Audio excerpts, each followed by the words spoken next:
Okay, so here's an amazing class. Um, every week is amazing, but every week there's something new, and especially since we're coming from the Kinos HaShluchim, um, this weekend, shluchim, thousands of shluchim from all over the world came together for inspiration, um, and it's very much connected. Um, it's very much connected to all of us since every single one of us is a shliach, is a messenger, is a representative of Hashem. And it's just amazing how everything comes together. Okay, so I wrote a poem. I'm going to use it. I'm going to use it as my notes. I'll just start and take it away. Okay, so we know there's a saying from our sages. It's called Maisa Avos Siman Labanim. The actions of our forefathers is a sign for the children. So just literally what this means is that everything that happened to our forefathers, they were the ones who paved the way for us. So a lot of the things that they did, later on, the Jewish people would find themselves in a similar situation, and the forefathers paved the way for us. Thank you. For us to have the power to withstand and persevere in that situation. For example, Abraham, there was a famine in the land. He went down to Egypt. Guess what? Later on, his children would also go down to Egypt. And when Avram went down, Sarah was taken from him. And then in the end, Sarah was released, and he ended up leaving with a Rechush Gadol. He ended up leaving with tons of wealth. And the same thing later on happened to the Jewish people, that they also left Egypt with a lot of wealth. So kind of like what they did, that kind of foreshadows what's going to happen to us. That's just a simple explanation. But if we go deeper, so I'm just going to start over here. The actions and the history of our avos. Avos means forefathers. Of means a father. Empower their children to overcome similar challenges in the future. So not only is it a sign foreshadowing what's going to happen, but we also get the power to be able to persevere and to be able to persevere in the situations that we will face. This certainly applies to the command that Yitzchak was given to not go down to Egypt when in Eretz Yisrael there was a famine. Okay, so yes, everything that happened to the forefathers is a sign for us. So you're going to ask, hi Kara. So you're going to ask, what about it? Does this apply to everything? Does this also apply to Yitzchak when he was not permitted to leave Eretz Yisrael? So when Avram was in the land, when Avram came to Eretz Yisrael, to the Holy Land, there was a famine. What did he do? He went down to Egypt. When Yitzchak's time, again, there was a famine. And Yitzchak thought, let me do what my father did and go down to Egypt to get food. And Hashem came and commanded him and said, you cannot go. You cannot leave. Why? Because Yitzchak, he was brought up at the Akedah as a sacrifice for God. He was compared to like a burnt offering. He was as holy and complete and perfect as can be. And for him, he could not leave the holy atmosphere and go down to Egypt. And guess what? Guess what? There is something about that story that's a sign for us as well. What is it? Okay. After the Akedah, a perfect sacrifice Yitzchak was considered to be. Therefore, he couldn't leave Eretz Yisrael, a land which is holy. The lesson for us is that although we have been in Galus for so long, we must realize that Eretz Yisrael is our land where we belong. So first of all, the first lesson before we go anywhere, we have to realize that yes, Yitzchak's actions is a sign, is a lesson, is for us also. That just like Yitzchak wasn't allowed to leave the land, we have to know that our place is Eretz Yisrael. We shouldn't, although it's been so many years that we're in Galus, we should never be comfortable. We should never be okay with the fact that we're in exile. Because a Jewish person has to know where is his place, where is his home, in Eretz Yisrael.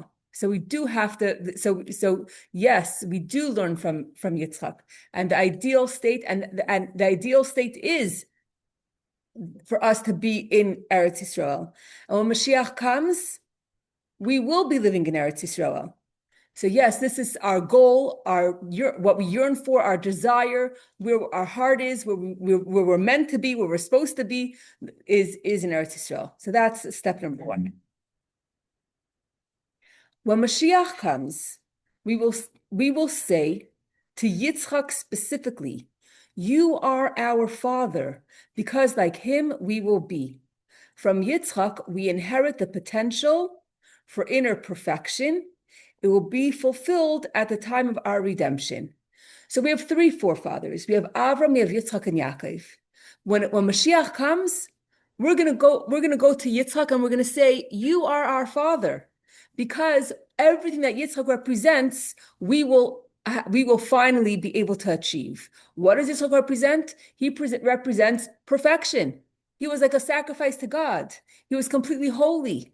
And when Mashiach comes, we will say, "You're my father." What's a father? A father, and what's the relationship between a father and a son? A son looks like their father. They're similar to their father in how they look and how they act. So we're gonna say, "Yitzchak, you are my father," because we are going to look like Yitzchak, just like Yitzchak was perfect in his lifetime. When Mashiach comes, that ability, that perfection, we are going, welcome. That perfection we are going to attain, and that's when Mashiach comes. We're going to say, "Yitzchak, you are my father," because the traits that Yitzchak, the traits that are most unique to Yitzchak, we will finally acquire, and we will say, "Hey, sometimes I tell my father, I say, when my father, he writes, so I say to him, sometimes I feel like I'm your daughter." You know what I'm saying? Like, when you're going in your parents' footsteps, or when you're doing something similar to what they're doing, say, I feel like I'm you. So yeah, a lot of times I could be on the phone and someone would say, "Oh, you sound just like your mother," right? So that's what we're saying when we say, I feel like you're my father because I feel like, or I feel like you're my father. I feel like I'm your daughter because what you stand for, what you represent, I see that within me as well. Okay. Avos, we have three. Only three throughout the entire history. There have been many tzaddikim, many righteous people, but only three of them are called avos, are called fathers, right? Avos, we have three. From Yitzchak, we get the potential to be holy. The inheritance that we get from Abraham and Yaakov Avinu is the ability to go out into the world to make a difference there too. So Yitzchak is unique in that he stayed in Eretz Yisrael. He never left, not to get married, not when there was a famine, nothing. He stayed in Eretz Yisrael. That was his place. He was commanded to do so by Hashem.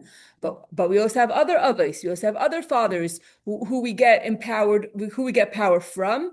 And both Avraham and Yaakov in their lifetime weren't only in Eretz Yisrael. In their lifetime, there were periods when they were outside of Eretz Yisrael. Avram went down to Egypt. Yaakov went down to Egypt. So what quality, what empowerment do we get from Avraham and from Yaakov? Although we're not really discussing Yaakov in this teaching. This teaching is primarily, we're discussing Avram and Yitzchak. Yaakov is probably a combination, but we're focusing on Avram and Yitzchak in this lesson. So from Avraham, we have the approach, the ability to leave the Holy Land, to go out into the world, to affect the other nations, to make a difference, to elevate the world. Okay, so it's two different, it's two opposite approaches. One approach is to go out into the world. leave your comfort zone, go out there, go down from your place, from your height to reach out to somebody else. Versus Yitzchak is so that's like an outside approach. Versus Yitzchak is you stay inside. You're and you just stay in a holy environment and make sure that you're as perfect as could be. So these two approaches we see in if we take the Jewish people in general, we could divide that, even though we don't like to label anybody, but there are two different modes of operating. Into two categories, the Jewish people are divided. Like Yisachar, to Torah study, the first is devoted. Like Zvulun, the second is involved in business. Into mundane activities, they bring holiness. So Yisachar and Zvulun, they were two of the 12 tribes, and they had a partnership. Yisachar would learn Torah, and Zvulun, they were the merchants that had the ships, and they would earn money. And there was a partnership. Yisachar would learn Torah, and he would give the reward of the Torah learning. He would share with Zvulun, and in return, Zvulun would earn the money for both of them. Zvulun would support their brothers who were learning. So we all have a mission, and it's not all the same. But comes the kinos, and they thank the shluchim, and they thank their supporters who are sitting right beside them. If not for the supporters, the shluchim wouldn't be able to do their work. So it's a partnership, and we say when people say thank you for partnering with us in this in this endeavor, in this event, because you need both. You need the shliach and you need the supporters to make it happen. Okay. Both of these types of service in every Jew should be found. Avram taught the world that there is one God by traveling around. Even Jews who focus on Torah study at times must leave their own sphere to draw Jews closer to Hashem and Torah with love and care. Okay, so yes, you could have a primary thing that a primary avenue that you like to take, that you feel this is your path to serve God. It could be more, it could be more of a Torah learning type. It could be more of a business kind of guy, someone who's more involved in the world, but it's not one or the other. There always has to be, you have to have both. You have to have both. So if you're taking Avram's approach, which is to go out there and spread the oneness of God, that's great. But even if you're a Torah scholar and you say, no, my job, my contribution is that I'm learning, you don't think that you could just stay there, but rather you have to know that you have to also leave that sphere, leave that atmosphere, leave the holiness, and also go and spread and leave the atmosphere and go and have an effect on another Jew. So we do need both.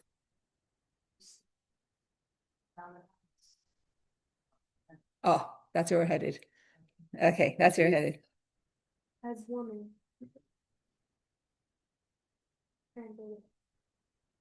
Two different roles. Because I feel like as woman,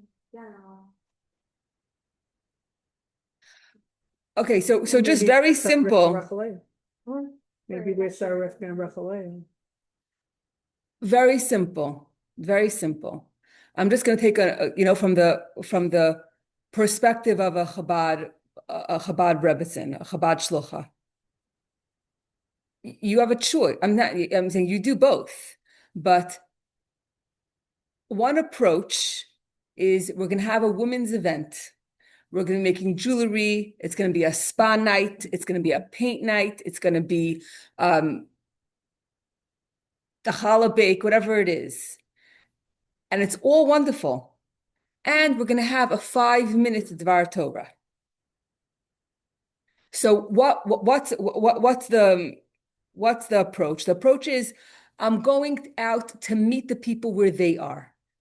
If I say come to a Torah class, it's not for me. I don't know so much. I'm intimidated, whatever it is. But if you come and talk my language, maybe I like art, maybe I like music, whatever it is, and you talk to me my language, and you say, or maybe I like to bake, whatever it is, a hamantash bake, or whatever it is. So you're coming down to my level and making an event that I could relate to. And then, okay, then you could stick in a few minutes of a Dvar Torah.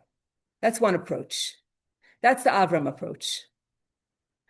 The Yitzchak, welcome.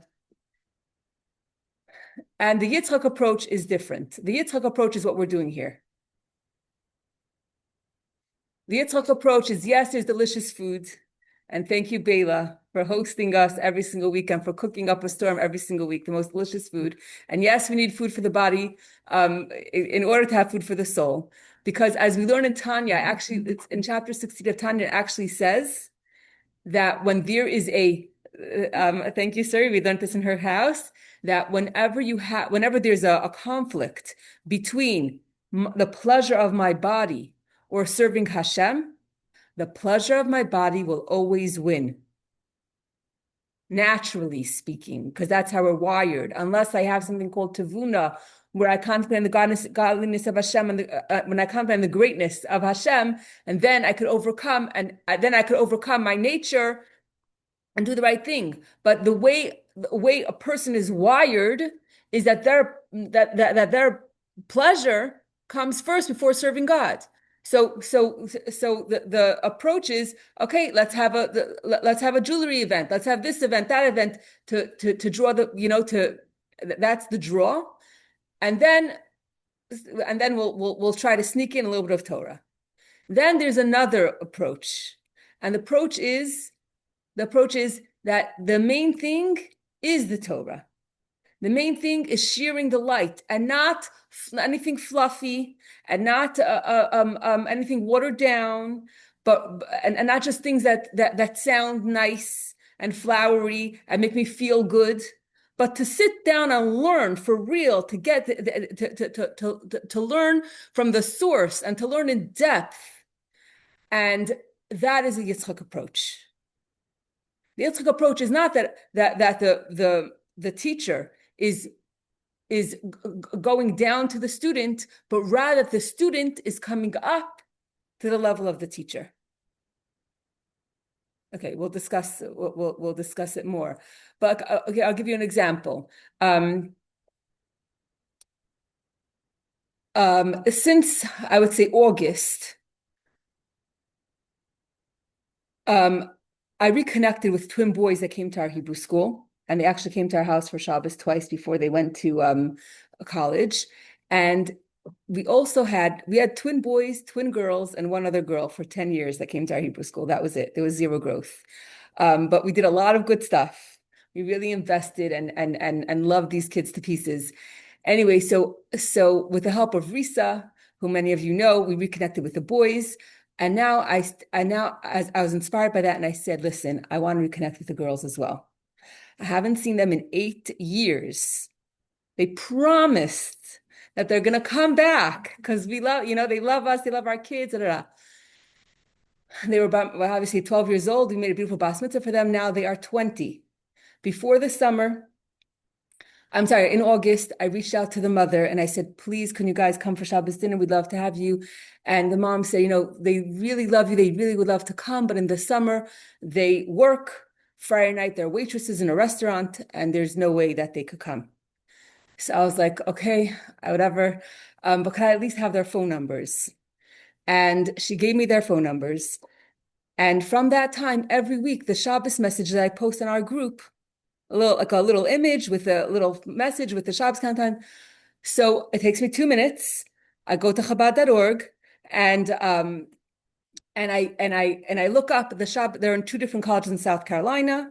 And I look up the 2 places and I write down on a paper that I shouldn't forget, 503, 505, whatever it is. And I write them a little message and I send it to them. So I sent them a picture of Leah in Israel. I tried a little bit to, to not just the Shabbos message, a little bit to, Pussy. I have to also say that before then, I did send to their college. I sent them each a mezuzah. I sent them each tea lights and Shabbos candle holders and a poem, which they thank me for, whatever. They're very appreciative. And this is what I've been doing for for the past few months. And every week I post in and I'm like, yeah, I'm just like, I don't know if it's helping, if it's pushing. So sometimes I'll get a heart, sometimes nothing, but I just keep doing it. So this is an approach of Avraham that I'm coming, I'm being pushy. Yes, we have to be pushy. Goes back to the story. Okay, so to answer that question, Why not? It's a little tap on the bed. a drop of water on the rock. Here's what? They know someone cares. There's a million stories that I could say over here. Yeah, go ahead.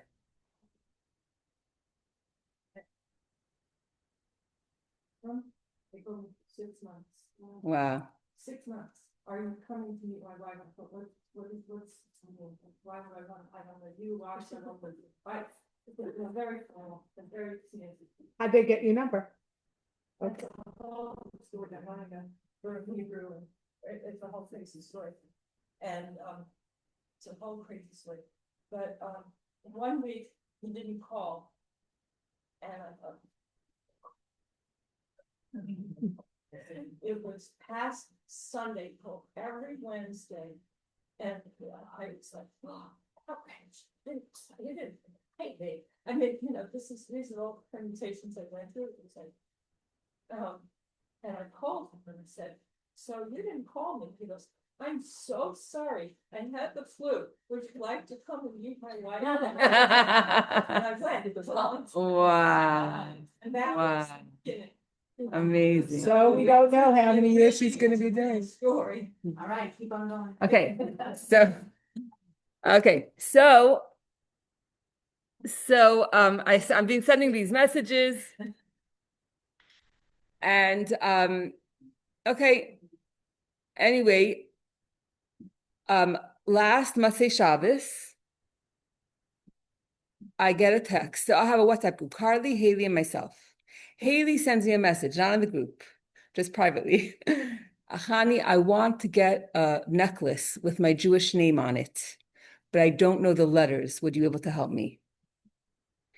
So now I don't even remember her Jewish name. It's been 8 years. Luckily, I looked at my email. Maybe we used her name in this speech, and we did 12 psukim, and for each of the psukim, we gave a gift. So for Torah Tziva, we bought them a letter in the Sefer Torah, which is one of the things that the Rebbe recommended, suggested, and wanted in a campaign that every single child should purchase a letter in the Sefer Torah for like $1. We could talk about that later. So anyway, they each have the letters. Now I looked it up. I found there's a copy of their certificates. One is Nechama, one is Yosefa. Now I'm not sure which is which. I think Yosefa is Carly. I think she's Nechama. I'm not sure. I reached out to her. I said, "Are you Nechama or Yosefa?" She said, "Chani, I'm Nechama." Okay, got that down pat. I write Nun Ches Mem Hey. Or if you need help ordering the necklace, let me know. She was very thankful. That was Matzei Shabbos. On Monday, after this class, I'm driving to a kinos. We had a retreat for 24 hours. And Carly reaches out to me. She says, Chani, we're coming to Tom's River November 28th, Friday night. If you're not too busy, could we come for Shabbos dinner? And I said, sure, you could come with your family. She said, no, it's not going to be my family. It's just it's just Haley and I. Now they're 20. Now they can make their own decisions. They have their own car. And so what's today? The 18th? What's today? The 17th? So yeah, okay. So there you go. So they're giving up their Thanksgiving weekend for you. Amazing. But what's the difference? The huge difference. If Avram approaches, I'm nudging. Yitzchak approach is when then they come to me. They reach out to me. They come to my house. Not that it's which direction is it coming? Is it going up, down, or is it down, up? Now, if they're reaching out, how meaningful is it? For me to know come for Shabbos, versus the person choosing to come for Shabbos, choosing to leave their world and step into your world, versus you leaving your world and stepping into their world. It's a whole different story. It's a whole different story. So for them to come and be in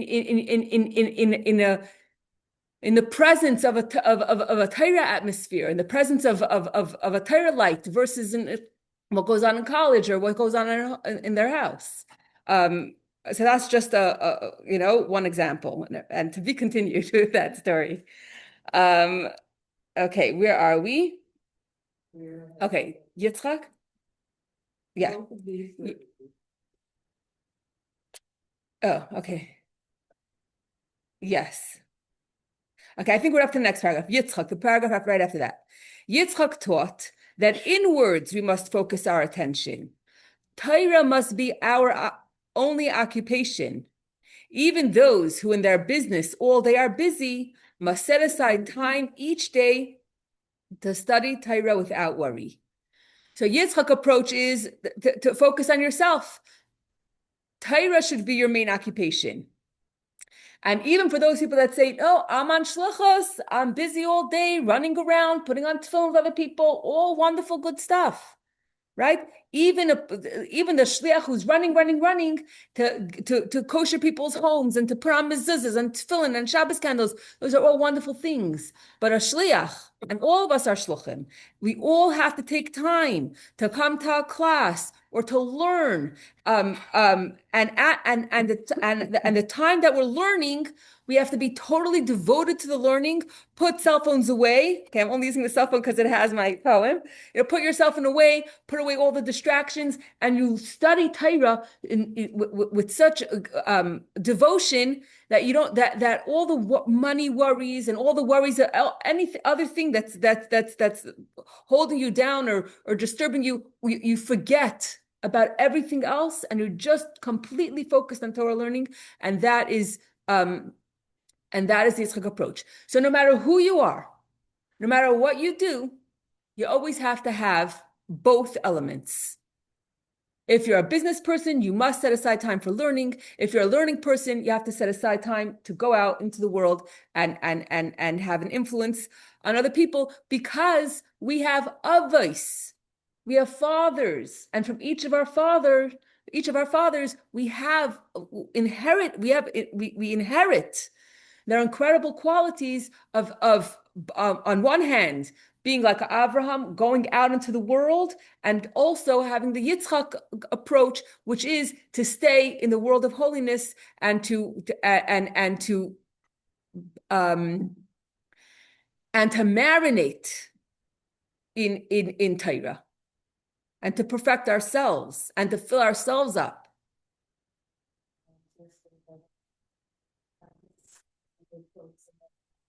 Yeah. I always take that as my message. Okay, what did everyone want me to hear today? That was me. And he was saying that we should go out into the world, but we should go out with our garments. Make sure you have the garments. Make sure your Torah mitzvahs are strong. Don't just go out without, and be very careful that you go out with your garments. That's basically what the Rebbe was saying. Also, he was, of course, singing before that stuff, which means spread forth the teachings, right? That was the two things that I was saying. Yeah. And it's very important, because when you go out there, you want to you want to be a lamplighter. You want to be a beacon of light. You have to come with what are you sharing? So you yourself have to be a role model for someone that someone could emulate. You have to be shining and passionate and excited about your Yiddishkeit and about the Torah, and then that will be contagious. But if you come as a robot, then how are you going to influence other person? So yes, you have to be full in order to give. Of course, if you know Aleph and Beis and someone doesn't, or if you know Aleph and someone doesn't know Aleph, and you teach them an Aleph. But the more you could prepare yourself, and the more and the more of a shining light you are, the more of an impact you'll have. So absolutely. the Yiddishkeit. Absolutely. It's not just dry Torah and mitzvahs, it's also the emotions that go along with it. When you're excited about something, that's the best way to impact someone else. When someone else sees how fulfilled you are, how meaningful this life is to you, and they say, "Hey, I want it," and that's the secret of how Yiddishkeit thrives. When our children see that we love Shabbos, that we love Hashem, then they will too. But if Yiddishkeit is a burden, then why should I want it? Okay. So much potential Hashem does shower. Now that we know our power, let's see what we can accomplish with what we do. We can be spiritual parents too. So now we know what we could do. We have both powers. We can go out into the world and we could also work on ourselves. Okay. Now we're kind of opening up a new page or a new chapter. And the $1 million question is, why is this week's parsha called Toldos? First of all, what does Toldos mean? Children. Okay. Now, we've had this word Toldos before. Where did we have the word Toldos before? In a previous parsha? No. Parshas Noach. So if the name of a Torah portion is based on the first few words of the parsha, then why wasn't Parshas Noach called Toldos? And Parshas Toldos could be called Yitzchak, because it's primarily about Yitzchak. We know that the name of the parsha reflects the theme of the parsha. So a parsha that's called Toldos, the theme of the parsha is children. So the fact that the first time we see Toldos, it could have been used for Parshas Noach, but so we see that it's not about which word is in the first verse, but rather there's a lot of depth behind the choice of what the name of the parsha is. Okay, the name of a parsha reflects its theme. Physical children and spiritual children is what Toldos does mean. Rashi hints to this in his explanation. Offspring refers to Yaakov and Esav, who the parsha does mention. Rashi comes and says something that seems very basic, like what's the big chiddush over here? On the word Toldos, these are the children, right? What does he say? That this refers to Yaakov and Esav, who the parsha does mention. Well, everyone knows. My 4-year-old, I said, Miriam, guess what? You're bringing the teacher. They're making a lentil soup in school, and everyone has to bring a vegetable, and her job is to bring mushrooms. I said, Miriam, we're going to bring mushrooms to school today. So she said, because you're making a lentil soup. So she says, oh, so this week's parsha is about Yaakov and Esav, So I'm saying the 4-year-olds know. The 4-year-old remembers from when she was 3 years old that the lentil soup and then Yaakov and Esav, this is Parshas Toldos, right? So I need Rashi to come and tell me the translation of Toldos is, Toldos refers to Yaakov and Esav, who the parsha does mention. What's Rashi saying? So there's a depth to this. Yitzchak's offspring do not only include those who are on the level of Yaakov and do what they should, but it also includes those who are similar to Esav a bit. We need to bring them close until to be mentioned in the parsha, they are fit. So when it says offspring, these are the children of Yitzchak. It says it refers to Yaakov and to Esav. Yitzchak's children, it's not just if you're a Yaakov.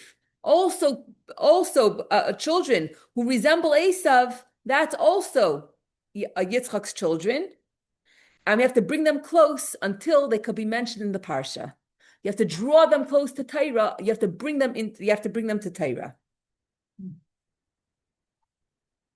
So now comes the $1 million question. The parsha focuses entirely on Yitzchak's divine service, who didn't involve himself with people outside of the realm of holiness. Right? So Yitzchak, he didn't deal with, okay, Esav was his son, but he didn't go out to influence people. It does say that he was. Like Jacob, right? So Yitzchak saw Esav's potential. He saw that potentially Esav's source came even from a higher place than Yaakov. And therefore he really wanted him to if he just channels his power in the right way, he had the potential to be even greater than Yaakov. So Yitzchak did love Esav, and Esav was his son. But generally speaking, if the entire Parshas Toldos is entirely talking about Yitzchak, and Toldos means children, we're talking about spiritual children. We're talking about acquiring, birthing, creating spiritual children. Well, we don't see Yitzchak actively going out there to create spiritual children. By Avram, it says that he went out and he made people. He brought them under the wings of the Shekhinah. We don't see Yitzchak doing that. So why would this week's parsha be called Toldos, which means spiritual children? Seemingly, it's a contradiction. He wasn't about going out there and acquiring spiritual children. He was busy a whole day. He was busy in the world of holiness. He wasn't even allowed to leave Israel to go to Egypt or to have an influence on anyone anywhere. He had to stay put. So why would a parsha that talks about Yitzchak entirely be named children, which is talking about, physical children and spiritual children, which we don't see that he's actively doing, like Avram did? So Yitzchak dug wells. So the Hasidic explanation is that, to dig deep and to find the neshama, absolutely. But even digging wells, I'm saying pshat. Digging wells is not people. We're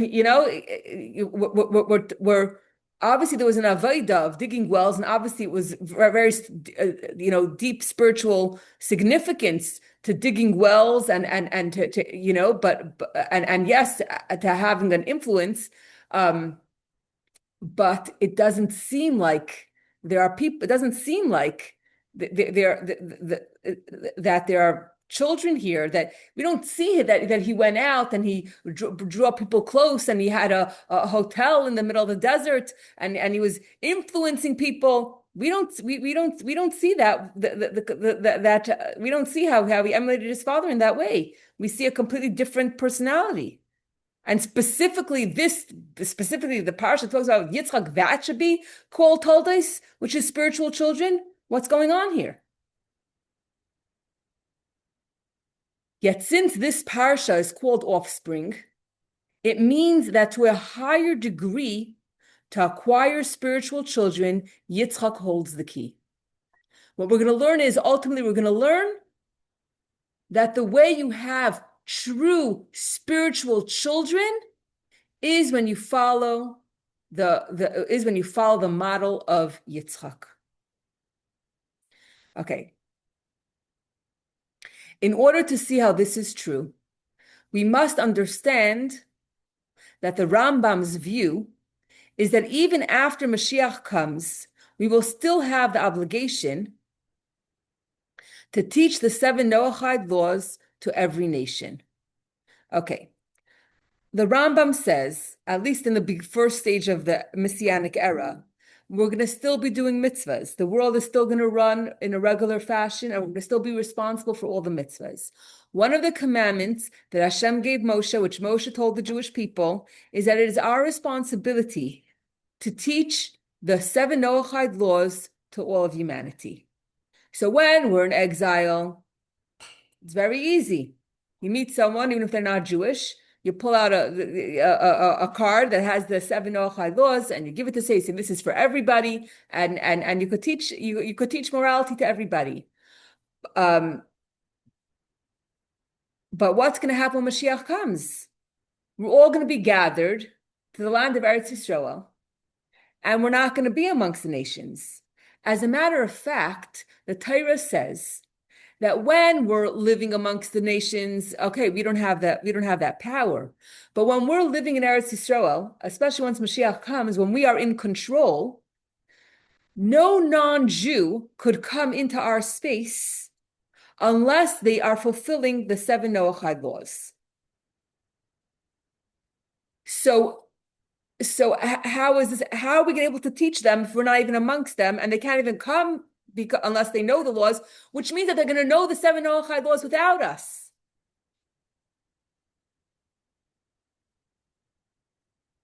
But instead of the Jews going out to inspire humanity, we will live in Eretz Yisrael and focusing on our own Torah study.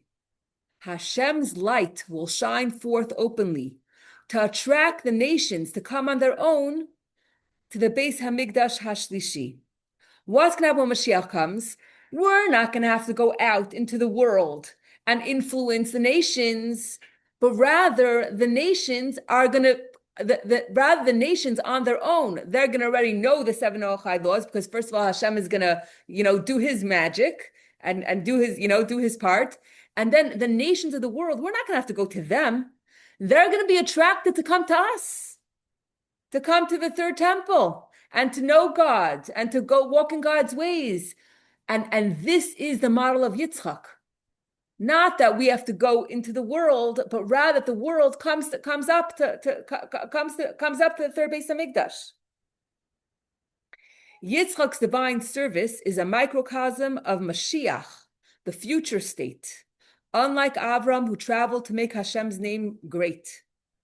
When there was a famine, to stay in Eretz Yisrael was Hashem's command. His mission was to cause the divine presence to dwell in the Holy Land. So Yitzchak is about not that he has to go out into the world to influence the world, but rather his job was, no, don't leave. Yitzchak's mission was to make in Eretz Yisrael Hashem's presence should dwell. To make Eretz Yisrael, to shine God's light in the Holy Land, not to go elsewhere. An example with Avimelech we see. He and his comrades saw that Hashem was with Yitzchak clearly. To leave his home and travel to Yitzchak to make a bris with him, a bris is a covenant, was his move. He and his comrades were inspired to act in a way that Yitzchak would approve. What happened with Avimelech? This is just one example, one instance where there was this king Avimelech, and he came to Yitzchak. He came to Yitzchak to make a treaty with Yitzchak. Yitzchak didn't go to him. He came to Yitzchak to make a treaty. And he understood how Yitzchak behaved, and he also behaved accordingly and behaved in a proper way to emulate Yitzchak. So here's an example we see in Yitzchak's life where he didn't have to go down to someone else, but that he drew people to him rather than him having to go to the people. When producing spiritual children, there are models too. The first is to be like Avraham and go out to run after another Jew. A great influence you will have, it's true, but the Jew won't look similar to you. There's a difference between people and children. Children love people. Sorry. Children are a whole different story. You could go and influence people. Avram went to influence people. But the difference between a person and a child is that a child looks like the father, while a person is still, they are who they are. I remember years ago, actually, it was very recently in the Achdus magazine. There's a Tom's River publication that comes out, I think, on a weekly basis. And just a few weeks ago, there was a story about Bela Rivka Abdurrahmanav. You just saw yesterday. So she has a whole story, and if you want the article, I could send it to you. So we met her 18 years ago. I know because her grandfather passed away on the same day that Leah was born. Leah's 18. So that's how I know. That's how I remember. Anyway, she was very connected to her grandfather. Her grandfather gave her a siddur. She was always very spiritual. And but once her grandfather passed away, she was really looking for a connection to Yiddishkeit. And she was driving around in her car and she called us. Anyway, to make a long story short, she came to our Chabad house and to make a very long story short, she stayed in our house every single Shabbos for over a year so that she could keep Shabbos. And she writes this in the article that the first time her father, who's not Jewish, he didn't understand. He says, "Why do you have to go to someone else's house to eat dinner? Like we don't have enough food. Like what's the problem here? You know, like we could, you know, we're yeah, I'm not providing enough. Like what's the issue? They have to go to someone else's house for dinner." And he thought, was like, "Where's my daughter going?" He's very protective. So he decided he's going to come and he's going to see where his daughter is going. So he came with her. And he comes in, and we were on the porch. You know, the porch was set up for Shabbos dinner, and he just took a peek, make sure that everyone looks normal, and then he left. And every week, you know, especially when Shabbos in the summer, you know, by the time Shabbos was over, that amount of missed calls are on her phone, whatever. And she's like, "No, don't you understand? I have to wait till sundown, till after an hour after sundown. It's already sundown. Why didn't you call it after an hour after that? Only then can I pick up the phone." Anyway, so she so slowly, you know, she had the opportunity to keep Shabbos in our home. Anyway, she's so brilliant that she had a 5-year paid free scholarship to go to a very prestigious college for writing, for literature, whatever it is. And she started this program, and she was very successful and very good at it, and it's free. And one time she was by us for Shabbos and she looked at me and she said, "I want to be just like you." She's in her 20s and she realized, if I'm going to, you know, do this 5-year thing and make my career first, you know, I want to have a family. And she dropped it. She dropped it. She ended up going to Israel, and then she went to seminary in Israel, and then she told her parents allowed her to go to Israel. And then she ended up marrying a wonderful boy, and Baruch Hashem, they have 4 children. And what should I say? She said, so before she had her 4th child, she called me. She said, "You know, the doctors are telling me I shouldn't really have more kids, because it will be difficult for my body, and I had a difficult pregnancy the previous time." Anyway, I gave her a little push. And she had a 4th baby, Baruch Hashem. She named her 2 names. One of the names is Chana. But anyway, she said to me that she told me, she's like, "Oh, you definitely had a part in this birth of this baby." But anyway, so Baruch Hashem, she has a beautiful family, and her daughter is in Bela's daughter's class, and it's amazing. But it's very different when that's a difference between a father and a child, or the different approach. The Yitzchak approach is when the person says, "I want to be just like you. I want to leave my world, after to leave college, to give up." You know, something that was very important, and something that she earned, and that was so, you know, that was so special in her career, to give up a career and say, "You know what? I want to use my 20s to start my family, and not just, you know, I want to be able to have a family." And because for some people, the older they get, the harder it is to have kids. And then they're like, "Oh, if only I would have switched, taking, you know, have the kids when I'm younger, and then leave the career, you know, to after I'm 35, you know." So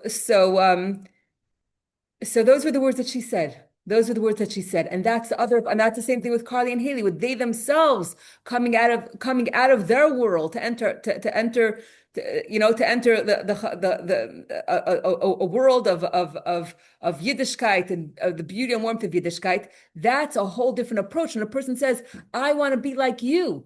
I want to emulate you." And that's the difference between just being a person, between influencing a person, or being a father and acquiring a child.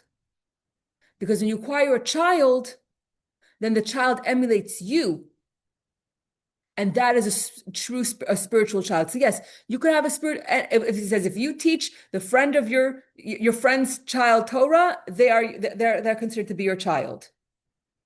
And yes, if you go out into the world and you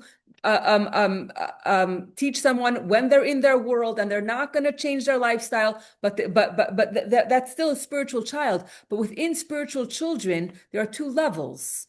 There's two levels, one higher than the other. The highest level is that when you could call yourself a child, and this person's your father because you're emulating them. You went out of your world to act and behave and be like the father, be like the mentor, be like the teacher. Okay.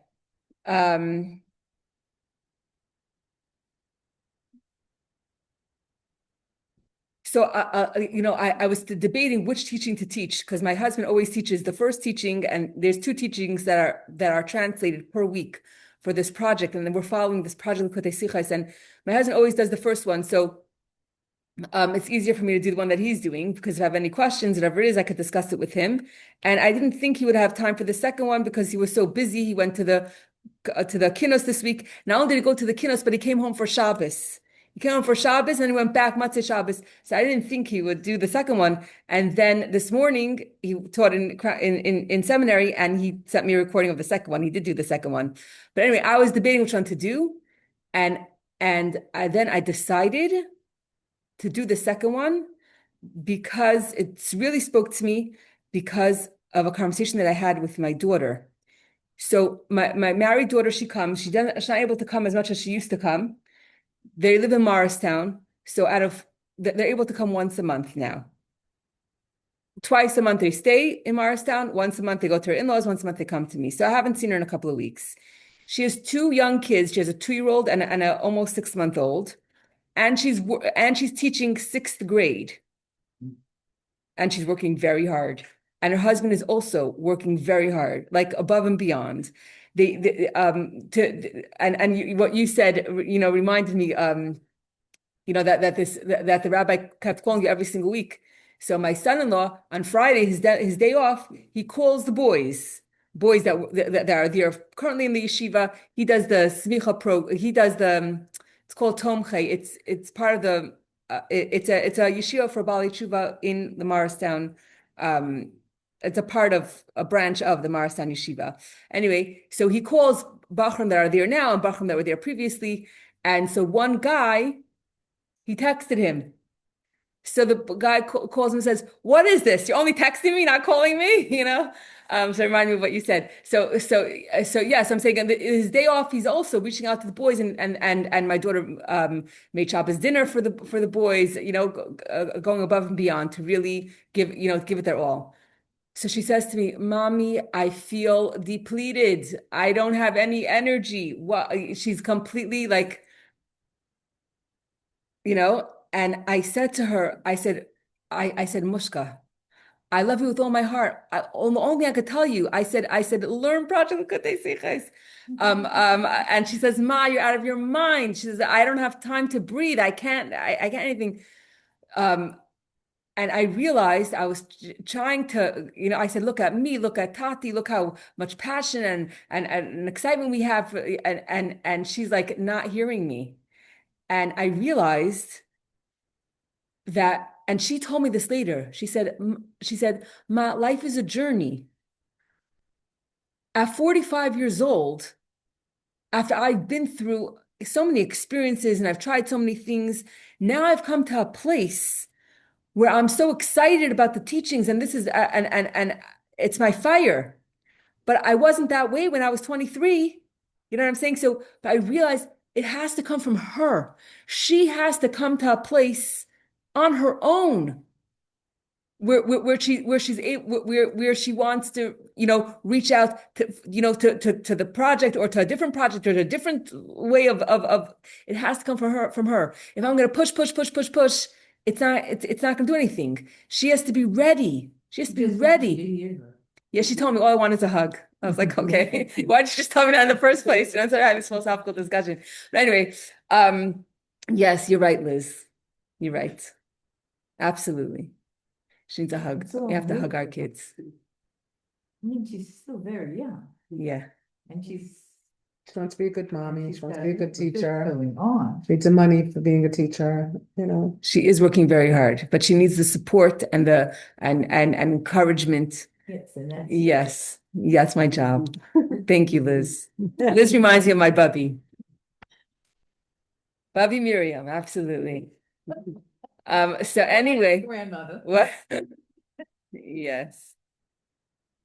I'm actually old enough to be your, not grandmother.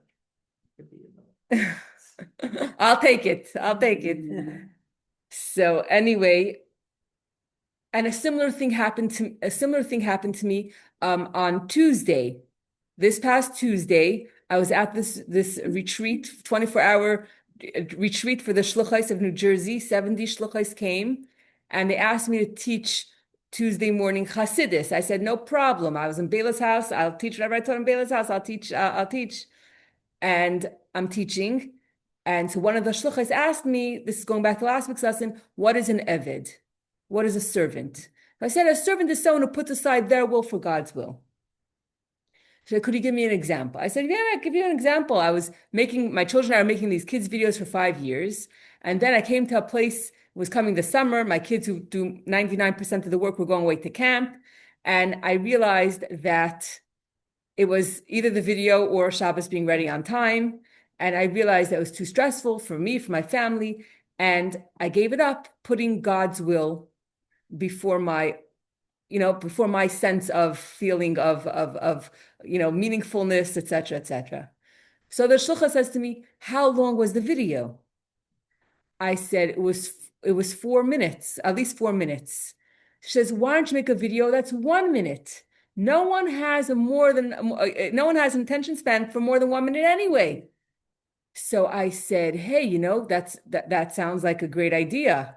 And anyway, I thought about it. And then she also said to me, then the other question was, how do you know if you're doing it for God or you're doing it for yourself? I said, I have to speak to a mentor. Anyway, I reached out to my mentor with the idea. I spoke to my husband and I was like all excited. Okay, we're gonna do something just for 1 minute. And my mentor said it has to be manageable. I had this like 25 paragraph poem and I made it into 6 paragraphs for this kids video. We're gonna try, make something for 1 minute. She said, not more than 3 to 4 paragraphs. So I had to take the 6 paragraph one and made it into 4 paragraphs. But anyway, and I reached out to my daughter. She was so excited. She was so excited to have the opportunity again. A breath of new life. I saw in her, Shayna. Anyway, so then one of my kids said to me, but Ma, Tati said that 1,000,000 times. Just make it shorter. Make the poem shorter, And you know what? I'll just finish and you know what? He did tell me 1,000,000 times. He always tells me, make it shorter. But I wasn't ready. I wasn't ready then to accept it. I had to come, for some reason, it had to come not from someone that's part of my family that knows that every minute of a video is another however many hours. It had to come from someone that I never spoke to before, who was really looking at it objectively and to give me that suggestion. And then I was able to accept it and run with it. And the feedback that I got, everyone was like, "Yeah, 1 minute. We can't have no more than 1 minute." But what I'm saying is that sometimes when it comes from you, if you're forced, someone's imposing upon you and saying you must do it this way or you're crazy for doing it that way, then it doesn't work. But if you come to the realization yourself, and my kids were like, "Ma, like what's new? Like what's your problem?" Tati has been saying this all along. But it had to come from me. And when it comes from you, then you could do it with excitement. So basically, in my perfectionism, right? In my perfectionism, I couldn't do less than teaching the whole entire thing. But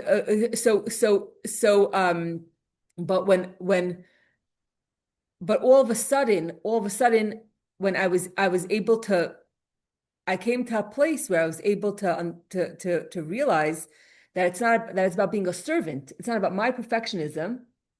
It's about being a servant, and by making a video for 1 minute actually has a greater advantage than a longer video. Also, you gave it up completely. So now you would just do it for 1 minute. Yeah, So you get the best of both. yeah, to make it. That's what my mentor said. It has to be manageable. And the same thing with the Tanya class. I was preparing for Tanya in Suri's house for Wednesday, and I follow Rabbi Ari Shishler. And I was listening to so when I discovered his classes, I stopped cold turkey, whichever chapter I was, chapter 13, I don't know, but all the way back to the beginning, because I was so excited to learn it in depth, with his classes. And I would do 3-4 classes at a time. And all of a sudden I realized I better slow down because I want to keep, I want to keep doing, using this tool to teach. Anyway, as slow as I tried to go, all of a sudden I realized that that's it. I can't, I am where he is. And so I couldn't really make a flyer with a title because the title that I used last week was what includes the information that I want to teach this week. So I was basically driving myself crazy and I wasn't sending a flyer. And then I reached out to my husband and I said, maybe I should stop Tanya for a few months and give my, wait for a few more classes to come on the internet before I continue. And he said, no, I don't think you should. I think you should continue Tanya. But I reached out to my mentor and I said, I have a bit, I just, the day before I was discussing the whole, probably for the Sichos, the video with her. And I reached out to her, I said, I'm so sorry. I have another big, huge dilemma question. What should I do about the Tanya class? She says, it's not a question. It's not a hard question at all. She says, it's not a hard question at all. She says, no, you must continue Tanya, with whatever tools that you have. And then when you finish Tanya and you learn Tanya again, then from chapter 17 and on, you'll continue, with Rabbi Shishler's classes. But I've been slow. Yeah, but still, I don't know that I don't know how much longer I could keep it up. But anyway, the point is, what's the point? The point is, and the truth is that after teaching Tanya and not giving up the class and making a flyer 5 minutes before the class with a title that was repetitious. We just said part 2. If part 2, that would have been a good idea. He didn't speak to you first. Yeah, but the point is that and then after I taught the class, I realized how right my husband was and how right my mentor was, that yes, you have to keep teaching Tanya. But then when it comes from you, when you come to the realization that this is the right thing to do, then you could surge forward and it's a whole different story than when you don't have that clarity and when you feel like being that when you feel forced or that it's imposed on you versus when with the help of your mentor, your husband, your spouse, that you're able to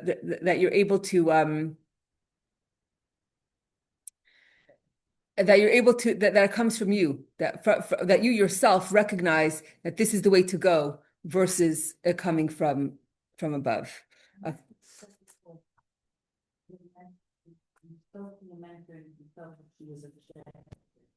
Because it's like bells went over my head. Is that's why we prefer to listen to outsiders, because we subscribe like subjectiveness to those who are close to it. Yes. Oh, they're saying it because of that. Yeah. They want your life to be easier for Yes. you, right? They want my life to be easier because then I can focus on them. And when you're talking to somebody outside, then there's type of like you said, they're being objective. Yeah. It's okay. It's like that's why they wanted us to have a mentor. They were able to. Yes. You wanted to share. Yeah, just a very interesting twist. I think they like this. I have a client, I'm a speech therapist, and he's very EDD. I'm always trying to find good material. If I see this, another doesn't like when I find clips that are not, high mission, horrific. The fact that you edited your videos to 1 minute, I use it. Wow. It can't be longer than a minute. Wow. Auditory processing for him to ask him questions on the parsha, so. Wow. Aw. Exactly, my client, I promise you. I just discovered it a week ago. Oh, we only started a week ago. Really, I shouldn't make ask permission, but. Absolutely, with pleasure. It's from content, it's great, it's relevant, and it's Hashem. short, that's what you need, otherwise I would have to edit it, so thank you. Baruch Hashem.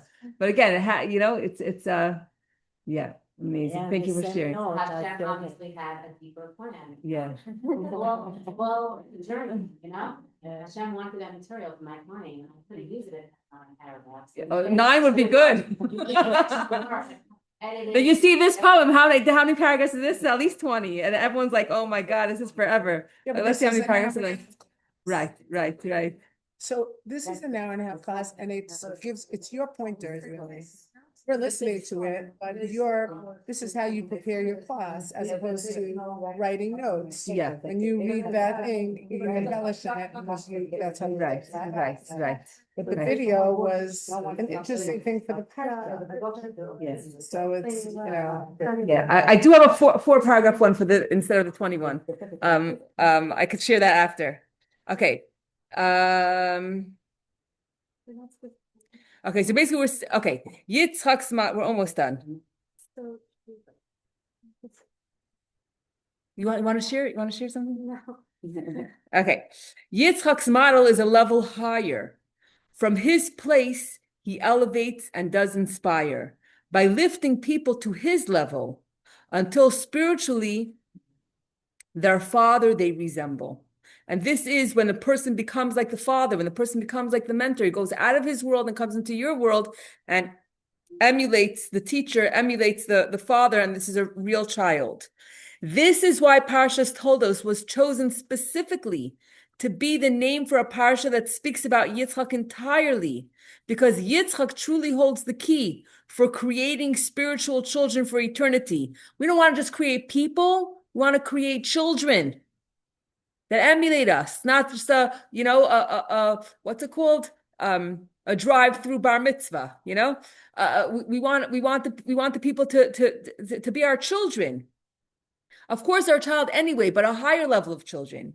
The lesson is that we must invest in Torah study so that we will be filled with light, vitality, and energy, so that we will attract others like a bonfire. This is when true spiritual children we acquire.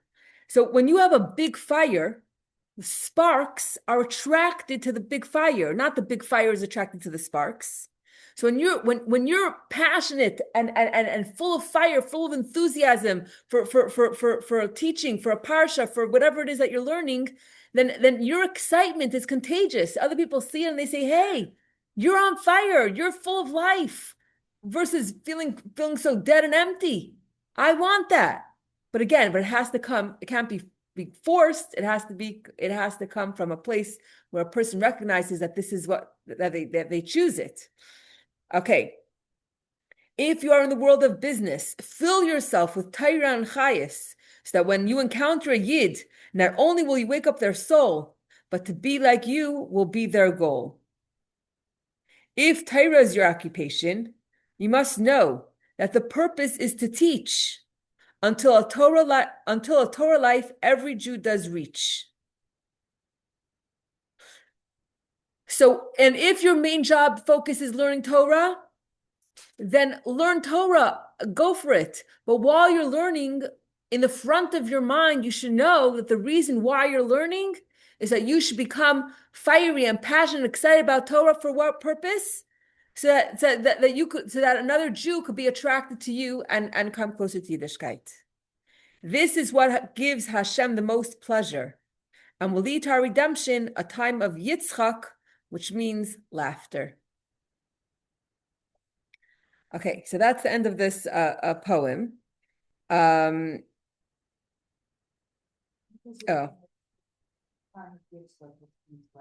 Okay, so Az Yimale Schag Pinu. When Mashiach comes, then we will be laughing, we'll be happy versus being in pain and suffering. So a time of laughter, that is a time a reference to Mashiach, and Yitzchak means laughter. His name means laughter.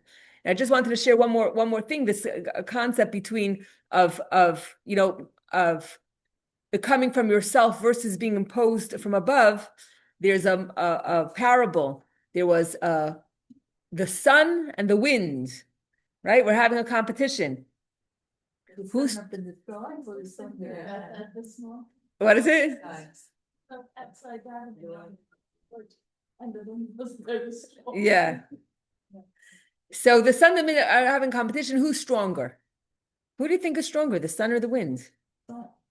The sun, you're right. So anyway, the story. Bothers us more. The wind. Yes, that's the story. It's noise and it blows everything away. So that's there. So they said, okay, we're gonna have a competition. There's a guy walking down the street. Whoever can make him take off his jacket is the winner. So one says, okay, I'll go first. Blowing. The stronger the wind blows, the closer the guy is holding onto his jacket, the tighter he's holding onto his jacket. Then comes the sun and just shines and shines until the guy is melting, and he just, and then automatically takes off his coat. So the same thing is, the Avram approach sometimes could come across to a person like wind. You're imposing upon me.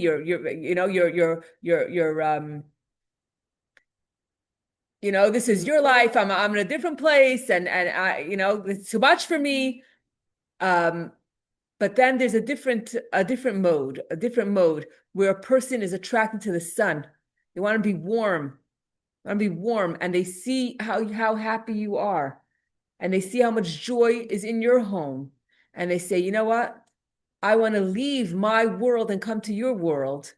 And that is when we have true, everlasting spiritual children. L'chaim. Okay. Any questions? Any comments?